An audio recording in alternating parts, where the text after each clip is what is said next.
안녕하십니까? 안녕하세요. 아들이 돌아왔습니다. 아들이 돌아오는데 힘들더라고요. 근데 잘 돌아왔습니다. 돌아오니까 좋으시죠? 네. 제가 멀리 있다가 이제 가까운 데로 왔습니다. 저희 어머니가 정말 좋아하십니다. 이 자리에 우리 허락해 주신 목사님께 감사드립니다. 그리고 우리 저에게 말씀을 준비하도록 허락하신 하나님께 감사합니다. 오늘 저와 여러분이 같이 나눌 말씀은 요한복음에 있는 말씀입니다. 우리 다 같이 요한복음 9장을 한번 펴보시기 바랍니다.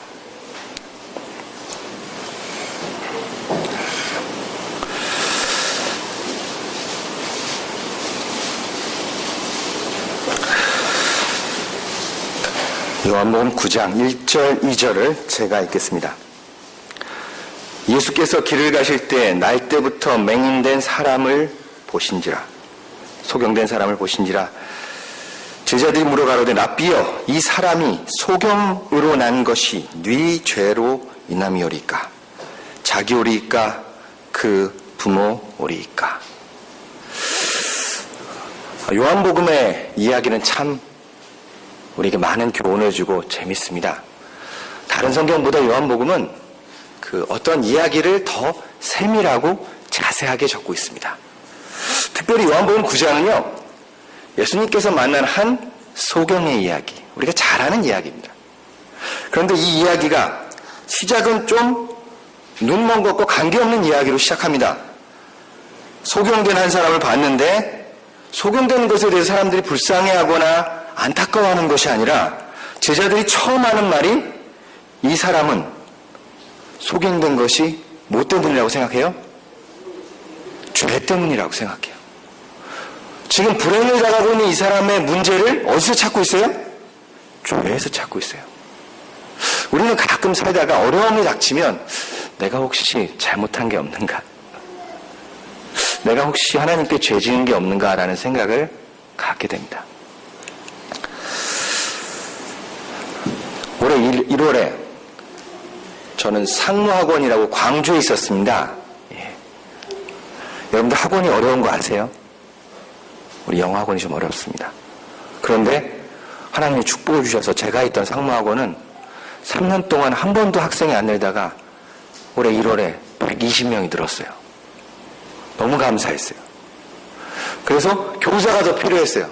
교사를 더 필요하기 위해서 교사가 살 수 있는 집에 있는 가구가 필요하겠죠. 그래서 제가 광주에 있다가 대구로 가구를 가지러 갔어요. 왜냐하면 이제 돈을 새 가구를 사는 것보다 대구에 있는 학원이 문을 닫아서 거기에 있는 교사 가구를 싣고 오게 됐어요. 그래서 그날도 이제 2.5톤 트럭을 빌렸습니다. 전화를 해서 대구에 있는 학원에 있는 가구를 실어서 광주로 옮겨야 되기 때문에 트럭 기사를 불렀어요. 그래서 이제 짐을 실러 이렇게 준비하다가 트럭 기사가 왔어요. 근데 트럭 기사가 등치가 너무 좋아요. 키도 크고 등치 좋습니다. 키도 저보다 한 10cm 이상 큰 것 같고 몸무게는 한 30kg 더 많이 나가는 친구, 아주 등치가 좋은 사람이 왔어요. 그런데 이 사람이 이제 트럭에다가 이제 저희 가구들을 다 싣고, 저는 처음으로 이제 그 사람이 모는 트럭을 문을 딱 열어봤습니다. 그랬더니 트럭이요, 2.5톤 트럭인데 트럭 안에 그냥 트럭 운전석인데, 우리가 맞는 두 사람이 앉는 좌석인데 거기에 컴퓨터에 모니터에 오디오에 스피커에, 일반적인 트럭 뒷자리 같지가 않아요. 이거는 웬만한 리무진 차에 달려있는 그런 아주 많은 것들이 차에 달려있어요. 거기에 처음 놀랐습니다. 그러다가 이제 그 차를 타고 그 차 안에서 이제 대구부터 광주까지 이제 그 사람의 이야기를 들으면서 오게 됐습니다. 그런데 이분이 얘기를 하기 시작하는데, 이분이 트럭 운전사가 아니라요, 이 트럭 17대를 소유한 사장님이에요. 부자예요. 그래서 자기가 모는 트럭은 그렇게 멋있게 해놓고 다니는 거예요. 카메라도 몇백만 원짜리 좋은 카메라도 저쪽에 있고요. 스피커도 정말 유명한 브랜드 있는 스피커가 저쪽에 달려있고요. 트럭 앞에 모니터가 있고 노트북이 있고 하여튼 별의별 게 트럭에 다 있습니다. 그래서 어떤 사람인가 얘기를 들어보기 시작했습니다. 이분은 경북고등학교를 졸업한 전직 야구선수예요. 뭐라고 하면 여러분이 딱 알겠냐면 이승엽 선수의 1년 선배예요. 이승엽 선수가 경북고등학교 1학년 때 물 주전자 나를 때 자기는 선배로서 홈런 치고 안타 쳤던 사람이에요. 되게 잘 나가던 사람이에요. 야구도 되게 잘해서 고등학교를 졸업할 때는 홍익대학에 우수선수로 뽑혀서 갔고 2학년 때 벌써 SK의 2군으로 부름을 받은 사람이에요. 나름 자기는 혹시나 국가대표가 되지 않을까라는 생각했던 사람이에요. 그렇게 잘 나가던 사람이 인생이 갑자기 바뀌었습니다. 그렇게 잘 나가다가 이제 결혼을 해서 좋은 아내, 이쁜 아내를 얻었어요. 이 아내 또한 어렸을 때부터 같이 교제를 해서 서울 오케스트라에 이렇게 관악기를 연주하는 연주자였어요. 미모도 아주 출중하고 능력도 있고. 그래서 좋은 가정을 꾸렸어요. 그러다가 불의의 교통사고로 오토바이 타고다가 교통사고로 뭐라 그러죠? 하반신이 문제가 생겨서 야구는 일단 마감했어요. 그리고 트럭 회사를 이제 생각하기 시작했어요. 자기가 경북고등학교 야구선수 출신이니까 자기 선후배를 대상으로 해서 장사를 잘했어요. 회사도 튼튼하게 잘 커갔어요. 그런데 그렇게 예쁜 2년 동안 애지중지하게 같이 살았던 아내가 어느 날 갑자기 좋은 차도 몰고 있었어요. 아내도 BMW라는 좋은 차를 몰고 강남에서 운전하다가 사거리에서 교통사고를 당했어요. 너무 큰 교통사고였기 때문에 아내가 죽었어요. 그래서 잘 나가던 이 야구선수, 잘 나가던 이 화물차 사장님이 한순간에 자기가 제일 소중하게 시작했던 것을 잃어버렸어요. 그리고 나서 하는 일이 뭐냐면 집에 있으면 아내 생각나고 집에 있으면 가족 생각나서 자기 회사 사장인데 자기가 자기 회사 화물차를 몰고 전국을 그냥 돌아다니는 거예요. 혹시 내가 잘못한 게 없나? 혹시 내가 부족한 게 없었나 생각하면서 안타까운 마음에 그냥 전국을 그 차를 타고 돌아다니면서 매일 자기 선배들, 후배들 만나고 매일 술 먹고 사람이 그렇게 초췌하게 사는 것을 보면서 참 안타까웠습니다. 내리면서 제가 목회자라고 말했습니다. 그리고 빨리 마음을 잡고 교회 나오시라고 간곡하게 말씀드렸습니다. 그런 이야기가 바로 이 성경에 적혀 있습니다. 한 소경이 이 성경에 나타납니다. 제자들은 보자마자 하는 말이 이 사람이 소경된 게 죄 때문이 아닌가. 이 이야기는 참 죄에서부터 시작합니다. 왜냐하면 유대인들은 그리고 우리들의 마음속에 어디 구석에는 우리의 모든 어려운 것들이 혹시 내가 죄를 져서 그러지 않을까라는 걱정을 하게 됩니다. 그런데 이 장면에 예수님은 다른 얘기를 합니다. 한번 그 이야기를 한번 계속 읽어보겠습니다. 3절. 예수께서 대답하시되 이 사람이나 그 부모의 죄로 인한 것이 아니라 그에게서 하나님의 하시는 일을 나타내고자 하심이라. 그를 통해서 뭘 하기를 위함이라고요? 하나님의 일을 나타내고자 하심이라. 때가 아직 낮음에 나를 보내신 이의 일을 우리가 하여야 하리니 밤이 오리니 그때는 아무도 일할 수 없느니라. 내가 세상에 있는 동안에는 세상이 무엇이라? 빛이라 라고 말하고 있습니다. 지금 이 소경이 어려움을 당하는 것은 죄가 아니고 뭐 때문이라? 하나님의 일을 하시기 위함이라. 그리고 그 하나님이 지금 그들과 함께 있기 때문에 하나님이 세상에 있는 동안은 이 예수께서 세상에 무엇이라? 빛이라 라는 또 다른 이야기를 예수께서 하십니다. 또 하나의 이야기를 또 말씀드리겠습니다. 지난 1월에 제가 한 분의 장례식장에 가게 됐습니다. 참 어린 분의 장례식장이었는데요. 30대 초반의 한 교수님이었습니다. 이 전은경이라는 교수님이셨는데요. 누구냐면요, 전정근 목사님의 따님입니다. 전 연합회장님이신, 3대 독자 집안의 장녀였어요. 그래서 참 바르게 컸고 이쁜 딸이었습니다. 할머니가 한 분 계셨는데 가장 좋아했던 소녀 중에 하나였어요. 보건대에 그 치위생과를 졸업하고 나서요, 그것만으로서 마치지 않기 위해서 더 열심히 공부해서 나중에는 보건대 교수까지 된 사람이에요. 그렇게 참 열심히 산 사람이고 참 바르게 산 사람인데 암이 찾아왔어요. 젊은 나이에 20대 후반에. 그래서 3년 동안 항암 치료를 받았습니다. 모든 사람이 참 애타게 기도했고 특별하게 그 오빠가 저랑 같이 영화관에서 목회하는 목사였습니다. 정말 열심히 기도했던 그 한 집안의 딸이었고 대학의 교수였습니다. 그런데 그녀가 1월 달에 어쩔 수 없이 하늘나라로 주 안에서 잠들게 됐습니다. 그런데 제가 이제 그날 슬프게 그 장례식장에 참여하셨어요. 그런데 참 특이한 것은 순서지를 받았는데요. 소지를 받았는데 순서지에 예배 명칭이 하나씩 나옵니다. 그런데 우리가 아는 것처럼 입관 예배가 있고요. 그 다음에 발인 예배가 있어요. 그런데 아무리 찾아봐도 이 장례식장 순서지에 학원 예배가 없는 거예요. 왜 그럴까 참 이상했어요. 그래서 위로회에 갔다가 이제 그 모든 예배가 마치고 이제 전효근 목사님께서 앞에 나오셔서 얘기를 시작하세요. 그런데 이번에 장례식장에는 하관이 없다고 하십니다.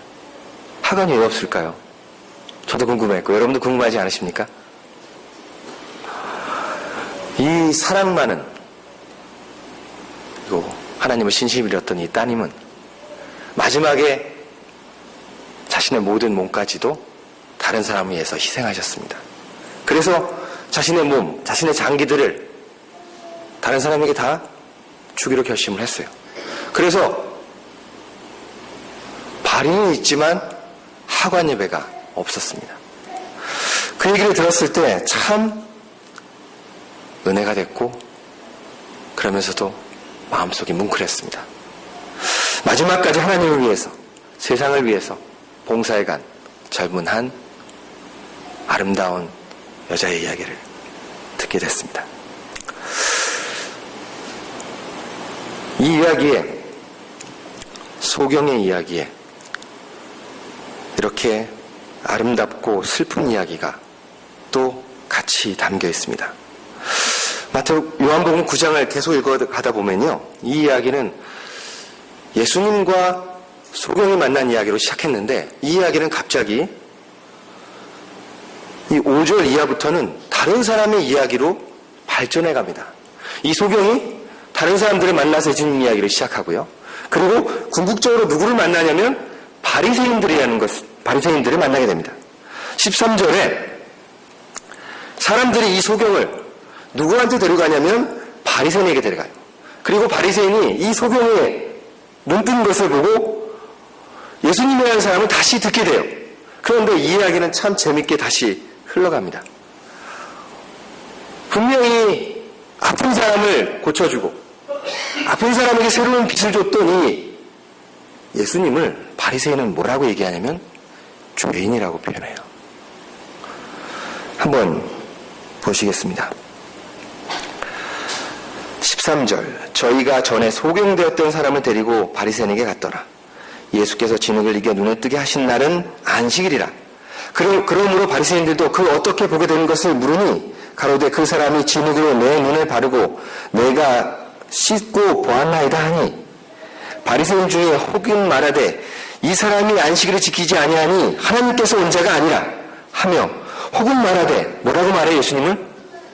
죄인이라고 말한다고 합니다. 이에 소경되었던 자에게 다시 묻되 그 사람이 내 눈을 뜨게 하였으니 너는 그 사람을 그를 어떠한 사람이라 하느냐? 소경 근데 뭐라고 말해요? 그 사람은 선지자라고 말해요. 이 성경절을 잘 보게 되면요 참 재밌게 흘러가는데요. 처음에 제자들이 소경을 봤을 때 그를 뭐라고 말해요? 죄인이라고 말해요. 죄 때문에 그런다 그래요. 그런데 그 소경된 사람을 고쳐준 예수님을 반대로 이야기 중간엔 바리새인들이 또 뭐라고 말해요? 죄인이라고 말해요. 이 이야기가 분명히 눈먼 소경에서 시작하는데 이 이야기의 중심 흐름은 죄인에게 연관되어 있습니다. 그래서 지속적으로 이 바리새인들은 이 소경을 만나서 계속 예수님은 뭐다? 죄인이다. 죄인이다. 죄인이다. 계속 말해요. 그런데 반복적으로 이 소경은 아니다. 예수님은 선지자다. 내 눈을 뜨게 하신 분이다.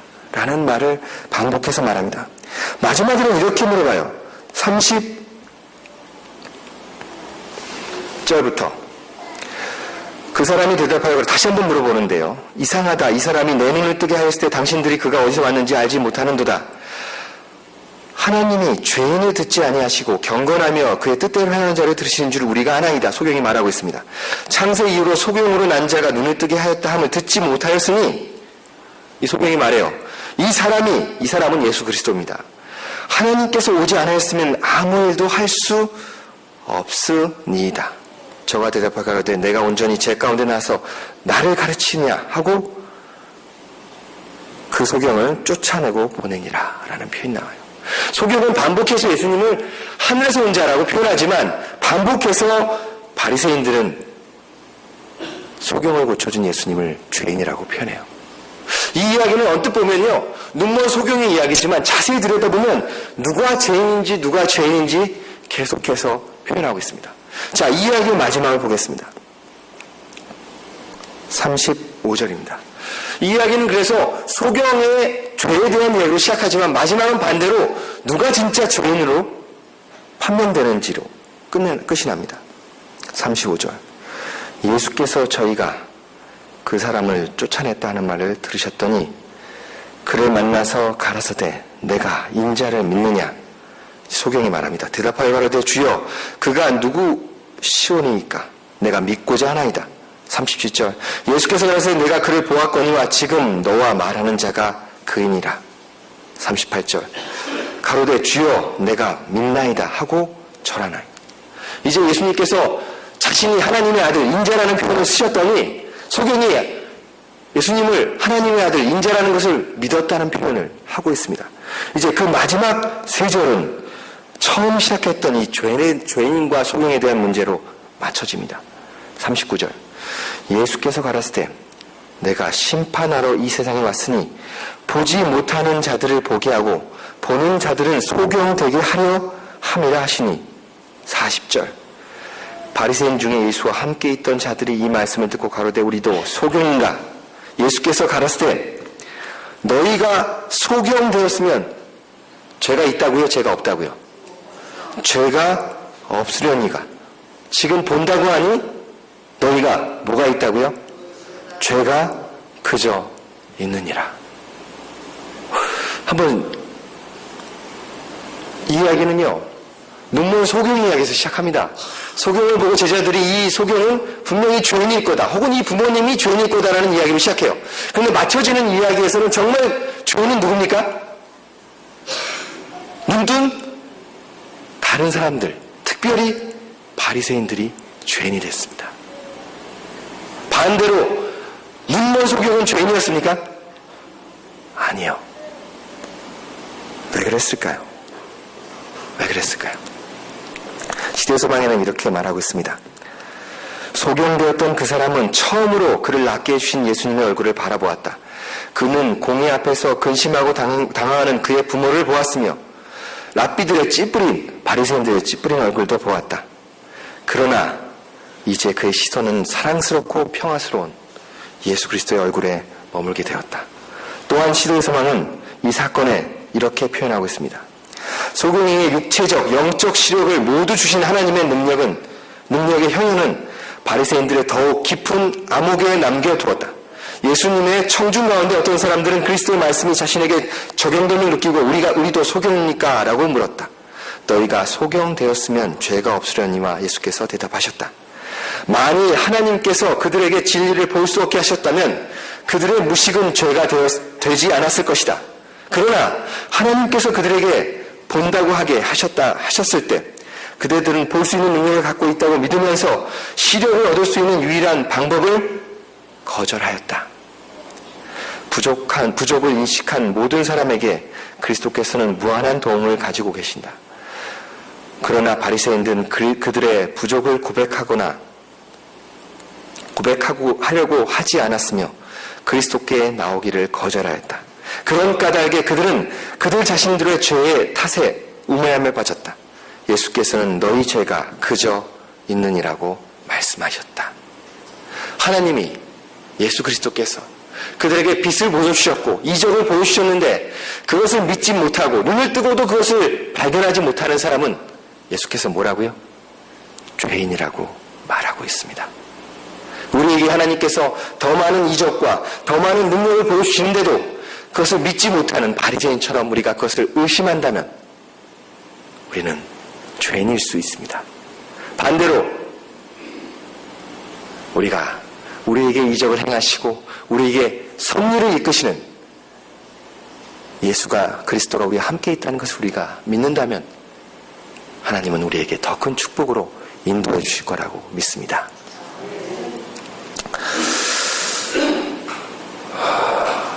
지난 저의 얘기를 좀 다시 또 말씀드리겠습니다. 제가 2013년 아까 말씀드렸던 1월, 2월에 이 상무학원이 하나님의 축복 가운데 정말 많은 학생이 늘었어요. 120명이나 늘었습니다. 교사도 늘고 학생도 늘고 정말 기뻤습니다. 그런데 갑자기 발령 때도 아니고 발령도 지났는데 4월 1일 날 발령이 났습니다. 그래서 광주 내려간 지 그 좋은 광주 땅에 발을 밟은 지 그 맛있고 그 따스했던 광주 땅에 발을 밟은 지 1년 2개월 만에 갑자기 용인으로 오게 됐습니다. 처음 발령받고 어머니 곁에 오니까 너무 좋았습니다. 그런데 걱정이 생겼어요. 애들의 학교는, 이사는. 그 걱정이 현실로 다가왔습니다. 발령을 받고 6월 달에 이사를 오는데 이사를 올 수밖에 없는데 왜냐하면 저희 학원엔 새로운 목사님이 부임해야 되고 저는 또 여기 있는 용인 학원을 개척해야 돼서 이사 올라오는데 사택도 없고 혼자 몸만 올라오게 됐습니다. 그래서 5월서부터 6월달까지는 어머니한테 효도하라고 어머니 옆에서 한 달 동안 살았습니다. 가족들은 다 광주에 남아있고 그러다가 6월달에 이제 이사를 하게 되고 가족들이 와야 되는데 우리 큰애하고 작은애는 그 좋은 호남 삼육과 그 좋은 광주 삼육 초등학교를 다녀야 돼서 못 올라왔습니다. 그래서 2달 동안은 또 이산가족으로 살았습니다. 아이들은 광주에, 아내는 왔다 갔다 하고 저는 서울에. 그러다가 드디어 이제 8월 초가 돼서 온 가족이 용인 사택에 모여 살게 됐습니다. 이런 것들을 겪으면서 때로 제 믿음의 눈에는 참 힘들고 어렵거나 또는 의심스러울 때가 있었습니다. 그런데 제가 부임한 곳을 보게 되고 이것이 어떠한 곳임을 다시 느꼈을 때 또 다른 하나님의 섭리를 이해하게 됐습니다. 제가 온 용인은 그전에 하였던 학원과 좀 다른 학원입니다. 그전에는 우리가 학원을 질 때 좋은 대학가라든가 또는 뭐 상가에 우리 학원을 짓곤 했습니다. 학원이 어려워져서 그런 환경 가운데 영어학원을 지을 수 없었고 그런 환경 가운데 선교를 할 수가 없었습니다. 그런데 이번에 제가 발령받은 곳은 특별하게 하나님의 섭리에 의해서 저희가 원해서 간 곳이 아니라 롯데 캐슬이라는 여러분이 아는 아파트 회사가 좋은 아파트를 졌는데 이 2700세대라는 아주 수많은 사람들, 10,000명 이상이 사는 이 아파트를 졌는데 이 아파트에 좋은 교육기관이 들어왔으면 좋겠다고 해서 저희 SDA365학원을 불러드렸습니다. 그리고 우리가 그 전에 이렇게 학원을 짓고 선교를 하려면 임대를 해서 매달 수많은 임대비를 내야 되는데 이 롯데캐슬이라는 아파트 회사가 저희한테 무상으로 3년 동안 학원을 좀 해달라고 부탁을 해서 들어왔습니다. 그리고 학원을 하려고만 했더니 학원뿐만 아니라 영어 유치원도 하라 그러고 영어 도서관도 하라 그러고 한 건물만 쓰는 게 아니라 3개 건물을 쓰라고 허락해 주셨습니다. 그래서 총 6개 층을 쓰면서 우리 SD365학원 역사상 처음으로 가장 좋은 건물에 가장 여러 가지 시설을 가지고 하나님의 선교 활동을 하려고 허락해 주셨습니다. 처음에는 제가 힘들고 어려워서 이 길이 정말 하나님의 길인지 걱정하기도 했지만 와서 보니까 정말 이것을 통해서 하나님이 또 다른 역사를 하실 거라고 믿게 되었습니다. 지난 며칠간 너무 분주하게 이 새로운 이 학원을 열면서 신입생들 또 많은 사람들을 만나게 됐습니다. 이제 9월 3일날 처음으로 용인학원이라는 이름으로 개원을 하게 됐습니다.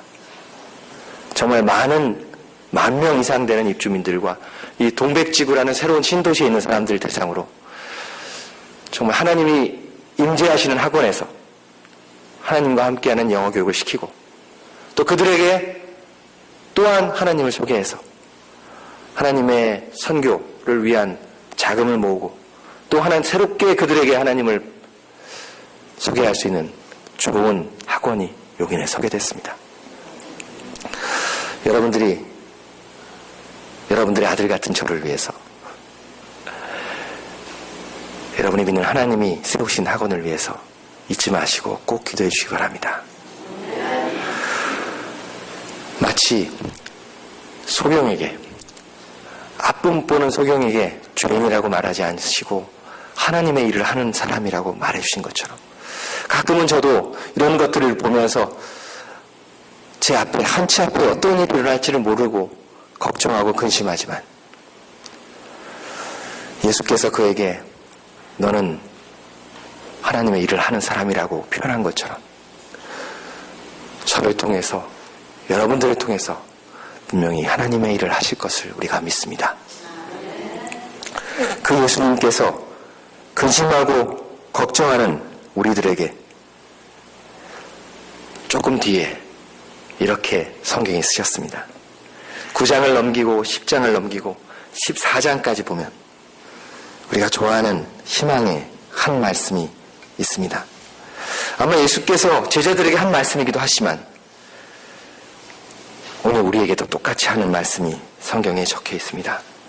14장 1절부터 3절 우리가 잘 읽고 외우는 성경절입니다. 너희는 마음에 근심하지 말라. 우리 다 같이 읽겠습니다. 하나님을 믿으니 또 나를 믿으라. 내 아버지 집에 거할 곳이 많도다. 그렇지 않으면 너희에게 일렀으리라. 내가 너희를 위하여 처소를 예비하러 가노니 가서 너희를 위하여 처소를 예비하면 내가 다시 와서 너희를 내게로 영접하여 나 있는 곳에 너희도 있게 하리라. 너희는 마음에 근심하지 말라.